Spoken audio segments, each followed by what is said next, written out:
بسم الله الرحمن الرحیم. سلام و وقت بخیر خدمت مخاطبان SNN TV. ما همکنون در مسجد مقدس جمکران هستیم. جایگاهی که پشت سر بنده مشاهده می‌کنین جایگاه پیکر مقدس و مطهر رهبر شهید انقلاب و خانواده ایشون هستش که قرار فردا ساعت 5:30 صبح به امامت آیت الله جوادی آملی اقامه نماز انجام بشه و در همین مکان توسط مردم دلتنگ قم به سمت حرم حضرت معصومه علیه السلام پیکر رهبر شهید انقلاب و خانواده ایشون تشییع بشه.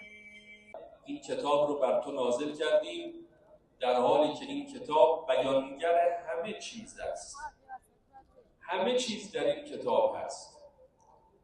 البته اینجا یک بحث مهمی مطرحه که این همه چیز یعنی چی؟